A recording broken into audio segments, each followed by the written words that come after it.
Alors, question sur un environnement un peu différent, un environnement social. On a entendu votre nom depuis 24 heures parce qu'aujourd'hui, le pays va vivre une situation analogue à celle qu'a connue l'un des Premier ministre, c'est-à-dire un blocage total.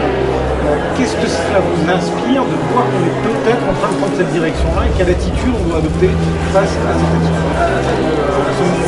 Je crois que l'histoire ne se répète pas, les situations sont aujourd'hui très différentes. Je pense que l'opinion publique a beaucoup évolué au cours des 15 dernières années. Des réformes ont déjà été faites sur les retraites. Et je crois qu'au fond d'eux-mêmes, les Français ont bien compris qu'il fallait changer. Avec l'espérance de vie telle qu'elle est aujourd'hui, une réforme est nécessaire. Qui le conteste d'ailleurs? Tout le monde est d'accord pour dire qu'il faut une réforme. Alors on discute sur la nature de cette réforme. Je pense que celle qui a été préparée par le gouvernement est équilibrée, juste, efficace. Elle peut encore être améliorée. Elle l'a déjà été par l'Assemblée nationale, notamment en ce qui concerne la pénibilité. Je sais que le Sénat veut travailler en particulier sur la carrière des femmes. Souvent, c'est vrai, sont obligés d'arrêter de travailler pour s'occuper de leurs enfants. Donc, toutes ces améliorations vont être, je l'espère, votées dans la discussion. Je pense qu'à ce moment-là, la réforme finira par être acceptée par l'ensemble de la collectivité. Quand on évoque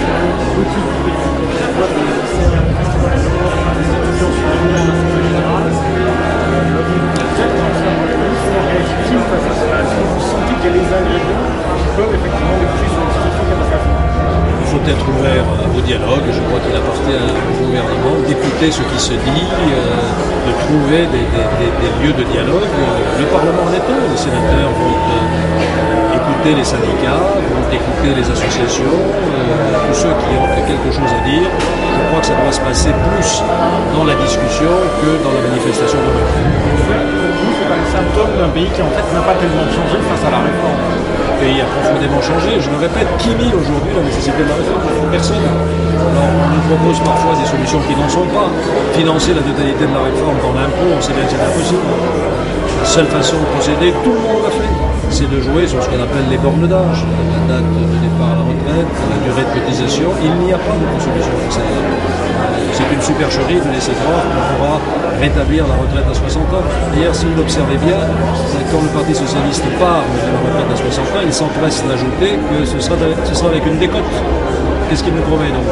60 ans avec des retraites dévalorisées. Je crois que chacun ferait bien y réfléchir. Ça veut dire aussi que certains syndicats ne sont pas complètement responsables par rapport à la situation aujourd'hui. Les mots d'ordre. C'est moi qui vais jeter de l'huile sur le feu. Je sais que les syndicats s'interrogent.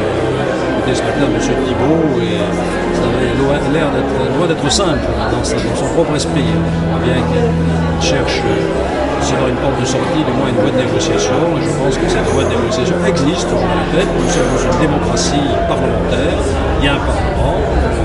Les députés ont déjà joué leur rôle, les sénateurs ont joué leur. C'est là que ça doit se passer. Une question par rapport à la déclaration que vous aviez vue il y a quelques mois sur la fiscalité. Apparemment, dans votre propre camp, le bouclier fiscal est en train de voler en hauteur. Vous aviez raison dans les autres. Je ne sais pas, mais je vous renvoie à une longue interview que j'ai donnée à l'un de vos confrères, le journal Le Monde, il y a quelques mois, et je parlais de la remise à plat de la fiscalité française et de son rapprochement d'ailleurs avec la fiscalité allemande. Je constate que ces idées ont beaucoup progressé depuis, donc je m'en réjouis. Très bien, merci beaucoup.